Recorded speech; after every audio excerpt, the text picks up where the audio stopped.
अक्सर गुस्से में सिर्फ आवाज़ ही नहीं बल्कि अल्फाज, शब्द भी बदल जाते हैं और कई बार शब्दों के बदलने के कारण ये होता है कि रिश्ते एक नए मोड़ पे चले जाते हैं। हेलो नमस्ते माई करछी से कलम तक फैमिली, मैं हूँ रचना और आज के विचार के साथ आज की ब्लॉग और आज की सुबह की शुरुआत करती हूँ।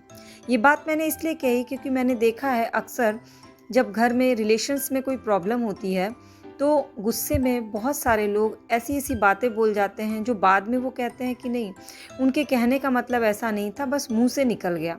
एक्चुअली में चीज़ें मुंह से तभी निकलती हैं जब आपके दिल के किसी कोने में वो बात दबी होती है और अपने सिर्फ आवाज़ का टोन जो होता है वही नहीं ऊंचा होता बल्कि आपके अल्फाज, आपके शब्द भी बदल जाते हैं। ऐसे में जिसके साथ आप ऐसा बिहेव कर रहे हैं उनसे आपका रिश्ता धीरे धीरे खराब होने लगता है। इसीलिए कहते हैं कि जब गुस्सा आए तो उस समय अपने अल्फाज और आवाज़ दोनों पे कंट्रोल रखना चाहिए। खैर, बहुत दिन से आपसे मैंने अपनी योगा की वीडियोस नहीं शेयर की थी तो एक दो लोगों का व्हाट्सएप आ गया कि मैडम आपके योगा की वीडियो देख करके हमें कंटिन्यूटी की प्रेरणा मिलती है, तो इसलिए थोड़ा बहुत योगा की वीडियो ज़रूर पोस्ट किया करिए। तो मेरा वैसे तो फिक्स योगा होता है 10 से 15 मिनट का और वही 5-6 योगासन होते हैं, कपाल भारती, लोम विलोम और कुछ स्ट्रेचिंग होती है हाथ की, पैर की, बैक की, ताकि वैसे तो हम लेडीज़ दिन भर घर का काम करते हैं, अलग अलग मूवमेंट्स होते हैं, बट कुछ चीज़ें कंपलसरी होनी चाहिए। जैसे कि ये गर्दन का जिन लोगों को सर्वाइकल की प्रॉब्लम होती है उन्हें गर्दन की एक्सरसाइज करनी चाहिए। जिनको बैक की प्रॉब्लम है उनको बैक का अलग से एफर्ट लगा करके थोड़ा बहुत बैक के साइड झुकना चाहिए, ताकि जो हमारी रीढ़ की हड्डी है ना वो एक ही साइड अक्सर झुकाते हैं, हम आगे की तरफ पीछे की तरफ नहीं झुकाते हैं, इसलिए बैक की प्रॉब्लम हो जाती है। फेस योगा कंपलसरी नहीं है, जिनको मन हो वही करें। मुझे पसंद है फेस योगा करना तो मैं करती हूँ।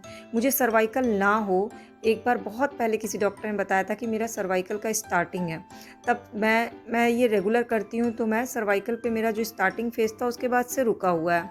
और स्ट्रेचिंग हम सबके लिए कंपलसरी है, झाड़ू पोछा कर दिया जाए उसके अलावा ये कंपलसरी स्ट्रेचिंग होती है। रचित को टिफ़िन में दिया आज सैंडविच, एप्पल और मीठे में दिया ड्राई फ्रूट्स की मिठाई। उसको स्कूल से छोड़ करके लौट रही थी। मौसम बहुत अच्छा है, बहुत दिन बाद हमारी सिटी का मौसम खुशनुमा हुआ है, मतलब लौट के आते समय गर्मी नहीं लगी है। उसके बाद घर का सारा काम किया, क्लीनिंग, डस्टिंग, नाश्ता बनाना, जितने भी बेसिक काम होते हैं ना, वॉशिंग मशीन में कपड़े लगाना, फैलाना, और फिर 11 बजे से ले करके 12:30 बजे तक का मेरा यूट्यूब चैनल का काम होता है। तो उसके लिए मुझे पूरा सेटअप करना होता है। ट्राइपॉड लगाती हूँ, मोबाइल चार्ज कर लेती हूँ, माइक लगाती हूँ, स्टडी टेबल लगाती हूँ, और अभी आजकल मैं सिर्फ एजुकेशनल वीडियोस पोस्ट कर रही हूँ और ड्राइंग की वीडियो, क्योंकि बहुत सारे पेरेंट्स की अलग से डिमांड आती है कि आप ड्राइंग की वीडियो रोज़ पोस्ट किया करिए, और कुछ एग्ज़ाम्स चल रहे हैं, वो टॉपिक्स जो बताते हैं मैं उस अकॉर्डिंग वीडियोज़ पोस्ट कर देती हूँ। तो पहले वीडियो को बनाती हूँ और उसके बाद खाली समय मिलते ही एडिटिंग करती हूँ। इसके साथ साथ यूट्यूब का काम, घर का काम और उसके अलावा रचित की पढ़ाई, और साथ ही साथ मेरा खुद का भी अपनी क्लासेस चल रही हैं लॉ की, उन सबको मैनेज करना और भारत के जो फेवरेट 30 त्योहार होते हैं उनको कंटिन्यू करना। So I ate another one that I was sure would not be missed. I knew it would not matter if I only ate one more. Then I gobbled up another one. Why not? That's only 4. I accidentally dropped another couple on the ground. I knew Santa would not want them, so I swiftly scrapped them down. Another couple disappeared. I may have eaten those, though I could not say for certain, but I guess that's how it goes. I figured 4 was likely more than Santa Claus would need, so I polished off another few with unexpected speed. Before I knew what happened, all the damage had been done, so I realized I would accidentally eaten every one. तो मैं 30 त्योहार छोड़ भी नहीं सकती और ना मुझे छोड़ने की इच्छा होती है। तो ये सारा काम आज मैंने ड्राइंग की, बच्चों के लिए स्पेशली बर्थडे की एक शेयर की है वीडियो, ड्रॉ एंड कलर की। आप देखिएगा, आपके अगर बच्चे छोटे होंगे तो उनको दिखाएगा, बहुत ईजिली वो ड्रॉ कर सकते हैं। तो आज से मेरी तैयारी शुरू हो रही है तीज की, और तीज में वैसे पता है सभी को कि नए कपड़े पहने जाते हैं और पूजा भी नए कपड़े में किया जाता है। बिहार में नहाए खाए होता है, उस दिन भी नया ही पहनती हूँ। पर गुड लक मेरा ये रहता है ना कि मुझे बहुत रेयरेस्ट रेयर होता है जो नए कपड़े खरीदने पड़ते हैं। कहीं ना कहीं जाओ तो मुझे मिल जाता है, तो मैं उसको रख लेती हूँ कि मैं किसी त्यौहार में, स्पेशल ओकेज़न में यूज़ कर लूँगी। और अब मैं इस बार तीज में मैं वही करने वाली हूँ फिर से। सबसे पहले रक्षाबंधन में मुझे मेरे भाई ने दिया है, भाई और भाभी ने ये सूट, इसको सिलवाना है। अब आप सोचोगे इतने जल्दी कहाँ से सिलवा के आ जाएगा, बट मेरे घर में जो झाड़ू पोछा बर्तन करती हैं ना आंटी, वो अच्छा सिलती हैं। मतलब उनका पहले यही काम था, बट कोविड टाइम में बंद हो गया उनका, तो मैंने सोचा उनको दूंगी तो उससे उनकी इनकम भी हो जाएगी और मेरा काम भी हो जाएगा कि वो 2 दिन में मुझे सिल के दे देंगी। क्या होता है बुटीक के नाम पे ना हम कई बार उल्लू बन जाते हैं, बुटीक करके बहुत ज़्यादा हाई फाई के नाम पर बहुत ज़्यादा पैसे दे करके आते हैं, तो मेरा वो नहीं रहता है। मुझे लगता है नॉर्मल सिला जाए बस वही काफ़ी है मेरे लिए। तो ये एक सूट है जो मैंने सोचा है मैं पूजा के अगले दिन, तीज के अगले दिन जो सुबह में पहनते हैं ना, तो सूट पहनती हूँ, ये सिलवा लूँगी। सिंपल पैंट और कुर्ती, और दुपट्टा इसका बहुत सुंदर है। इसके बाद नहाए खाए के दिन थोड़ा सा कलरफुल अच्छा लगता है पहनने में, तो मेरी सासू माँ जो है वो दशहरा में चढ़ाती हैं कपड़े, जिसको कहते हैं खोइंछा चढ़ता है बिहार में, तो उन्होंने पिछले दशहरा में मुझे ये दिया था, फिर मैंने इसको रख लिया था। ये भी सिला हुआ नहीं है। मेरे लिए सबसे टफ काम क्या होता है, सूट लेंथ मिल जाता है तो उसको सिलवाना। आजकल रेडीमेड कुर्ती इतना अच्छा सही साइज़ में आ जाती है ना कि सिलाई करवाना एक अलग ही टास्क हो जाता है। तो ये सिंपल सलवार कुर्ता ही सिलवाऊंगी इसका, लेकिन इसका कलर अच्छा है, तीज त्योहार लायक है, इसलिए मैं इसको नहाए खाए के दिन पहनूंगी। तो ये भी सिलवाना है, सिंपल सलवार कुर्ता। इसके बाद तीज के दिन सुबह से नहा धो करके जब तक पूजा की तैयारी करूंगी, तो तीज में हरा रंग तो बहुत अच्छा होता है ना, सावन तीज हो। तो ये बिलीव नहीं करिएगा ये सूट कब का है, ये सूट मेरी शादी के बाद मेरी मम्मी ने दिया था और मेरे पास तब से पड़ा हुआ था।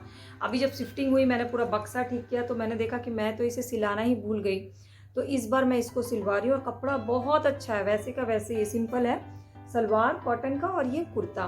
तो सलवार कुर्ती इसका सिलवाऊंगी, इसमें अस्तर भी नहीं लगना, नीचे बहुत अच्छा से मोती ये लगा हुआ है, तो इसका सिंपल सलवार कुर्ता सिलवाऊंगी। ये तीज के दिन सुबह में नहा धो करके पहनूंगी।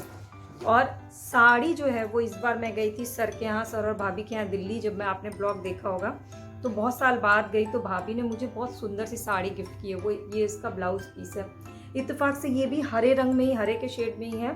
तीज बीज में क्या होता है ना, लाल हरा नारंगी ये सब पहनना अच्छा लगता है, गुलाबी, तो ये हरे रंग का ही है। तो मुझे इसका ब्लाउज सिलवाना है अस्तर वाला, बस ये सिलवाऊंगी।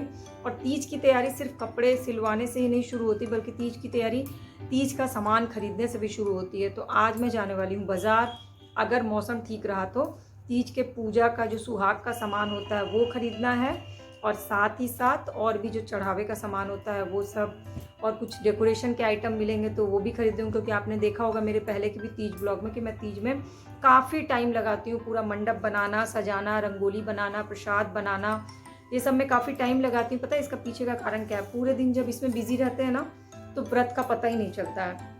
तो मेरी आदत है मैं सुबह से ही नहा धो करके रेडी हो करके सिर्फ पूजा के डेकोरेशन, और इसमें इस बार हालांकि मैं एकदम अकेली हूँ, लेकिन तब भी ये सारी चीज़ें करूँगी क्योंकि इंगेज रहती हूँ। और पूजा ख़त्म हो जाती है तो उसके बाद अजीब सी खालीपन हो जाता है, फिर वो व्रत वाला एहसास होने लगता है। तो इसलिए आप तीज का ब्लॉग भी देखिएगा ज़रूर, और पहले भी तीज की ब्लॉग मैंने शेयर किया, आप ज़रूर देखिएगा। फिलहाल अब मैं इसका कुछ बेसिक डिज़ाइन कुछ सोचूंगी, और आप जब ये सिल के आएगा ना तो मैं आपसे ज़रूर शेयर करूँगी।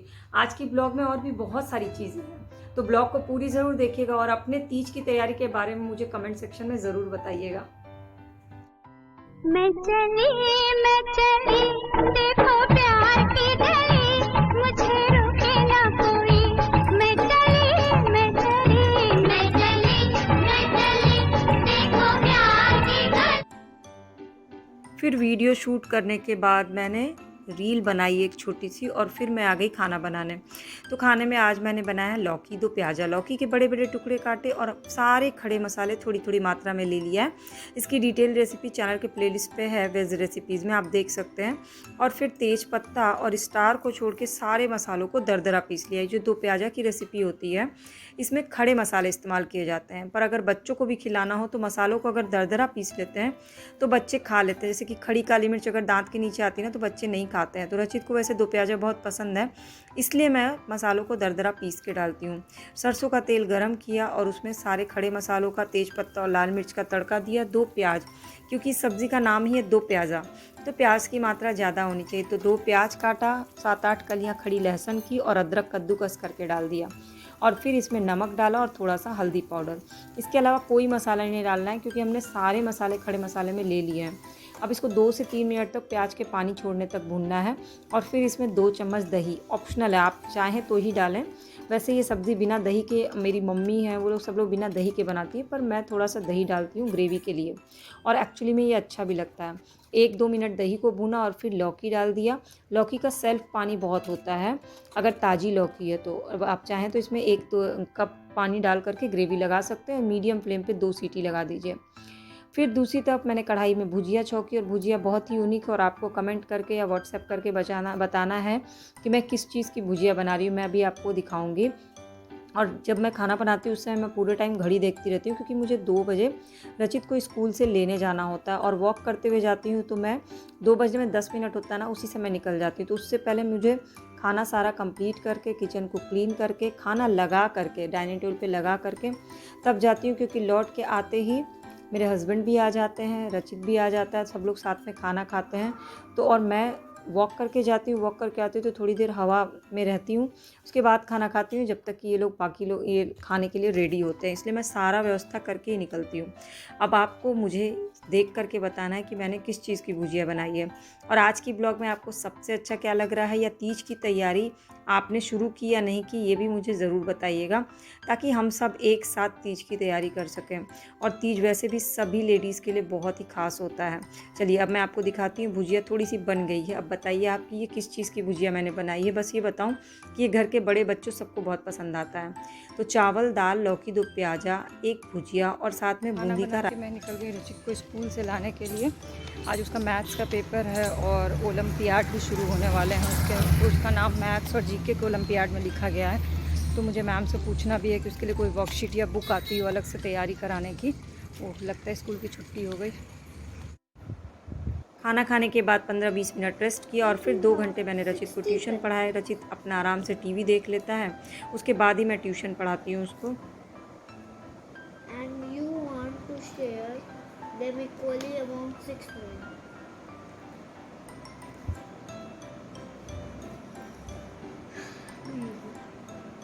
Vegetables have no sides.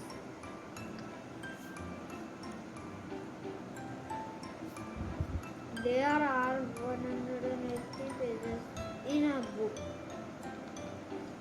and each chapter has 15 pages. How many chapters? फिर रचित के ट्यूशन पढ़ने के बाद खेलने चला जाता है। फिर आज मैंने शाम को नाश्ते में मक्केन फ्राई किया। नॉर्मली मैं ये चीज़ें नहीं मंगाती हूँ, इस बार पहली बार मंगाया और साथ में बनाई चाय। हमने साथ में मक्केन खाया, चाय पिया और ओवरऑल आज का दिन काफ़ी अच्छा रहा। आपको आज की ब्लॉग में सबसे अच्छा क्या लगा ये मुझे ज़रूर बताइएगा और मेरी ब्लॉग्स कैसी लगती है ये भी बताइएगा। रात के खाने में मैंने बनाया न्यूट्रीला आलू की सब्ज़ी रोटी, लेकिन ये तैयारी मैं सुबह के लिए कर रही हूँ। मैंने सुबह के लिए कबाब पराठा सोचा है, तो मैंने सोचा कबाब की तैयारी रात में कर लेती हूँ। तो न्यूट्रीला बड़ी 2 कटोरी उसका पाउडर बना लिया क्योंकि मेरे पास न्यूट्रीला का कीमा नहीं था। कटहल मंगाया था और 2 प्याज काट लिए थे बारीक। रिफाइंड ऑयल गरम किया और उसमें प्याज बारीक कटे हुए और लहसुन अदरक का पेस्ट डाला। थोड़े से जीरे का तड़का दे दिया। उसमें लौंग, काली मिर्च थोड़ी सी मिली थी, वो भी तड़के में चला गया और फिर प्याज डाला और लहसुन अदरक का पेस्ट। ये वेज कबाब पराठा जो है ना, वो टिफ़िन में भी बहुत अच्छा लगता है, नाश्ते में भी बहुत अच्छा लगता है और मेरे घर में सबको बहुत पसंद है। वैसे इसकी डिटेल रेसिपी मैंने चैनल पे शेयर की हुई है। और जब तक मैं ये कर रही थी, जब तक ये पक रहा था, तब तक मैंने एलोवेरा की पत्ती में थोड़ा सा कॉफ़ी डाल के अपने फेस पे अप्लाई कर लिया और 10 मिनट के लिए जब तक मैं किचन में थी उसको छोड़ के फेस को वॉश कर लिया। तो चलते फिरते स्किन केयर भी हो जाती है। जब तक सब्ज़ी बनती है तब तक आसपास जो घर फैला रहता है, अगर शाम तक में मैं उसको ठीक कर लेती हूँ। और अब देखिए, मैं बातों बातों में बताना भूल गई कि मैंने इसमें नमक, हल्दी, लाल मिर्च, धनिया पाउडर और गरम मसाला डाला है और बाद में इसमें कटहल डाल दिया है। वैसे तो मुझे पता है कि आप लोग ज़रूर इसे बनाते होंगे, मेरे घर तो ये फेवरेट है। जैसे ही कटहल दिख जाता है तो कटहल का कबाब कंपलसरी हो जाता है। और कटहल की मैंने कम से कम 20-25 रेसिपी आपके लिए चैनल की प्लेलिस्ट पे शेयर की हुई है।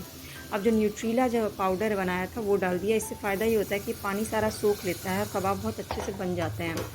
और कटहल को पकाने के लिए पानी डालना कंपलसरी होता है। बस इसको मिक्स किया और एकदम लो फ्लेम पे 2 सीटी लगा दी। फिर जब ये ठंडा हो जाएगा ना तो मिक्सी के जार में इसको पीस लूँगी, चाहे तो हाथ से भी सान सकती हूँ। और रात में फ्रिज में रखने से ना सुबह टिक्की, जो कबाब की टिक्की होती है ना, बहुत ईजिली बन जाती है। अब बाकी चीज़ें मैं आपको सुबह दिखाऊँगी।